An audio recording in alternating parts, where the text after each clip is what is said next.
Target class में आप सभी का स्वागत है। कुछ नए और अच्छे प्रश्नों के साथ बेहतरीन जो उपयोगी हैं। पहला प्रश्न है, 1916 में गांधी जी ने निम्नलिखित में से किस स्थान पर दमनकारी बागान व्यवस्था के खिलाफ किसानों के लिए संघर्ष किया? तो चंपारण सत्याग्रह हमारा उत्तर होगा। बिहार राज्य में स्थित है, क्योंकि नील की खेती बागान खेती के अंतर्गत आती है, इसलिए जो चंपारण में 3 कठिया पद्धति को समाप्त करने के लिए, मतलब 3/20 भूमि पर जो खेती थी, नील की खेती अंग्रेजी ज़बरदस्ती दमन करके कराना चाह रहे थे, उसके लिए चंपारण सत्याग्रह आंदोलन गांधी जी ने राजकुमार शुक्ल के बुलाने पर किया था।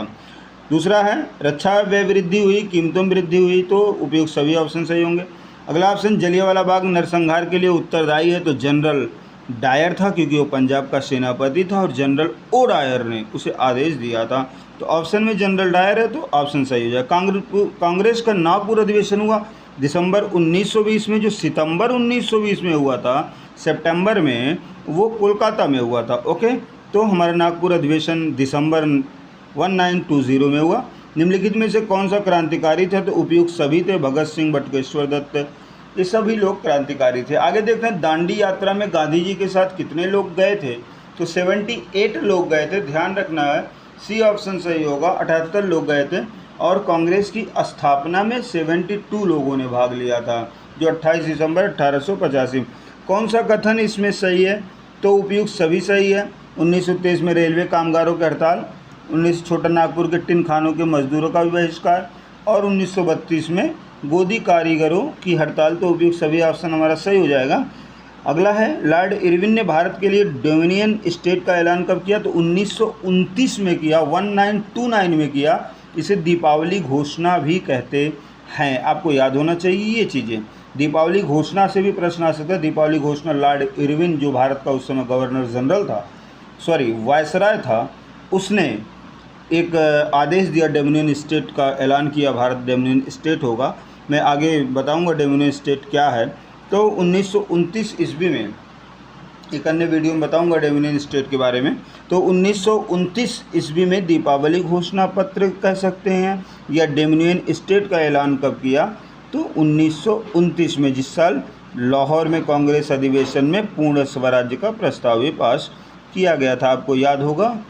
और आगे देखते हैं क्या है प्रश्न, तो हमें पता चलेगा गांधी इरविन समझौता कब हुआ? 17 फरवरी से चला, यह 5 मार्च 1929 को हुआ। आगे देखते हैं, पूना पैक्ट पर हस्ताक्षर कब किए गए? तो 24 सितंबर 1932 ईस्वी को हुआ, और गांधी और आम्बेडकर जी के मध्य हुआ था, एराबदा जेल में हुआ था, जो पूना में स्थित है। इसमें सांप्रदायिक निर्वाचन को लेकर के समस्या आई थी। अनुसूचित जातियों को हिंदू धर्म से अलग करने की बात मैकडोनाल्ड योजना 16 अगस्त 1932 के द्वारा कही गई थी, जिसके विरोध में गांधी जी ने आमरण अनशन किया था पहली बार। तो अंततः 24 सितंबर 1932 को गांधी और आम्बेडकर के बीच ये समझौता हुआ। गांधी इरविन समझौता कब हुआ? तो आपको बताया गया 5 मार्च 1931 ईस्वी को हुआ।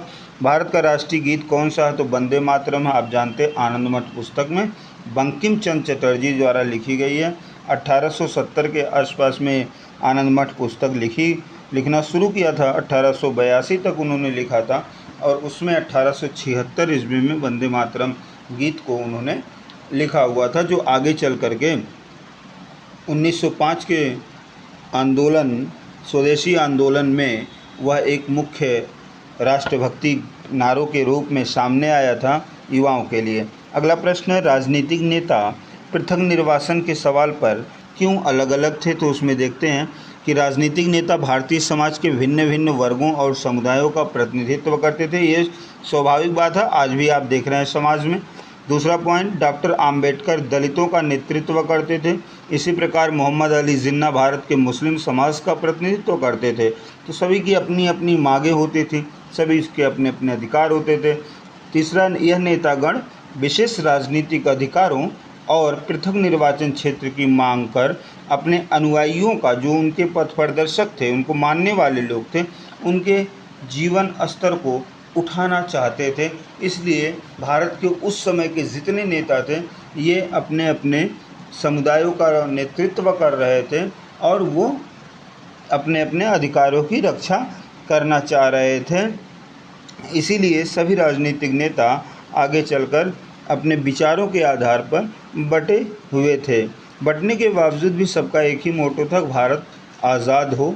ये सबका एक लक्ष्य था, सभी क्रांतिकारियों का, सभी महापुरुषों का। सभी लोग ये चाहते थे कि भारत जल्द से जल्द जो है वो आज़ाद हो, ब्रिटिश शासन की जंजीर से मुक्त हो। लेकिन अपने अपने हितों की भी लोग लगातार मांग कर रहे थे।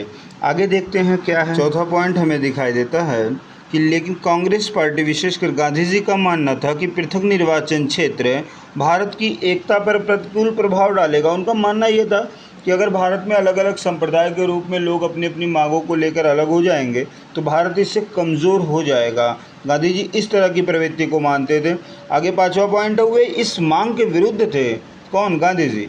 और एक समय इसके लिए उन्होंने, अभी मैंने पीछे भी बताया कि आमरण अनशन पर भी बैठे थे। यही कारण है कि राजनीतिक नेता पृथक चुनाव क्षेत्रों के सवाल पर आपस में पूर्ण रूप से बटे हुए थे, जो आगे चल कर के भयानक रूप में आप देखते हैं भारत का विभाजन भी होता है। आगे का प्रश्न है, भारत देश में राष्ट्रीय उदय के क्या कारण थे? राष्ट्रीय उदय क्यों हुआ? इसके कुछ कारण रहे होंगे। तो भारत में राष्ट्रीयता के उदय में कई कारकों ने भूमिका निभाई है, जिनमें मुख्य रूप से ब्रिटिश शासन के प्रति असंतोष भारतीयों के अंदर आ चुका था। अंग्रेज़ों के द्वारा कुछ ऐसी प्रवृत्तियां आ चुकी थीं जिसके कारण भारतीय लोग असंतोष की स्थिति में आ गए थे। सामाजिक धार्मिक सुधार आंदोलन हुए, लोग जागरूक हुए, आधुनिक शिक्षा प्रणाली को अपनाकर अंग्रेज़ों की नीति को खुद समझने लगे और भारत के अतीत के गौरवपूर्ण इतिहास को उजागर करना भी इसमें शामिल था। तो आप जान सकते हैं कि राष्ट्रवाद के उदय होने में जो सबसे महत्वपूर्ण भूमिका थी वो ब्रिटिश शासन के प्रति लोगों के अंदर असंतोष आ चुका था, जागरूकता आ चुकी थी, लोग जागरूक बन गए थे।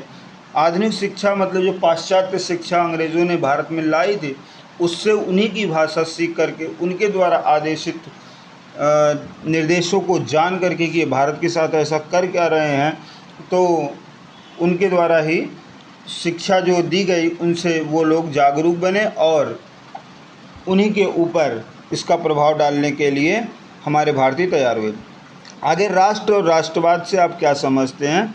क्या विचार में आपके कि एक राष्ट्र कब बना? तो हम देखेंगे तो पता चलेगा। राष्ट्र एक भौगोलिक क्षेत्र है, संस्कृति, भाषा, इतिहास और साझा पहचान वाले लोगों का एक समुदाय जो होता है ना, वो राष्ट्र कहलाता है। मगर राष्ट्र का मतलब सीधी बात, जिसकी अपनी एक भौगोलिक सीमा हो, जिसकी अपनी जनसंख्या हो, जिसकी अपनी संप्रभुता हो, जिसकी अपनी सरकार हो, जिस क्षेत्र की, वह एक राष्ट्र के रूप में जाना जाता है।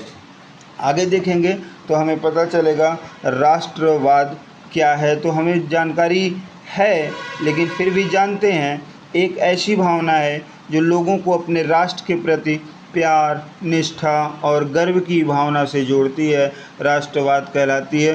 बार बार मैंने बताया भी है, हम लोगों ने जाना है कि राष्ट्र मतलब देश, वाद मतलब विचारधारा। राष्ट्र के प्रति हमारी अपनी जो विचारधाराएं होती हैं वह राष्ट्रवाद के रूप में जानी जाती हैं। तो सबसे सरल डेफिनेशन है, लेकिन एक ऐसी भावना जो लोगों को अपने राष्ट्र के प्रति प्यार, निष्ठा, गर्व भावना से जोड़ती है, राष्ट्रवाद कहलाती है। आगे देखते हैं भारत में एक राष्ट्र के रूप में कब बना। तो प्राचीन काल हो या मध्यकाल हो, भारत कई हिस्सों में अलग अलग क्षेत्र में स्वतंत्रता। ब्रिटिश काल के आगमन के बाद प्रशासनिक व्यवस्था को मजबूत करने हेतु अंग्रेज़ों ने भारत के अलग अलग क्षेत्र को संयुक्त करना प्रारंभ किया, जिससे भारत देश के अंदर आपसी भाईचारे का विकास हुआ। भारतीयों के द्वारा संघर्षरत रहते हुए ब्रिटिश शासन से मुक्ति अपने आप को करते हुए एक राष्ट्र के रूप में 15 अगस्त 1947 को विश्व पटल के मानचित्र पर स्थापित किया और भारत एक राष्ट्र के रूप में सबके सामने संप्रभुता, अखंडता को बनाए रखते हुए सबके सामने आ गया। आगे देखते हैं, सत्याग्रह पर गांधी जी के विचारों का संक्षिप्त वर्णन कीजिए। सत्याग्रह गांधी जी का मूल उद्देश्य था। आप ये बात जानते हैं और हम भी जानते हैं, पूरा भारत जानता है इस बात को।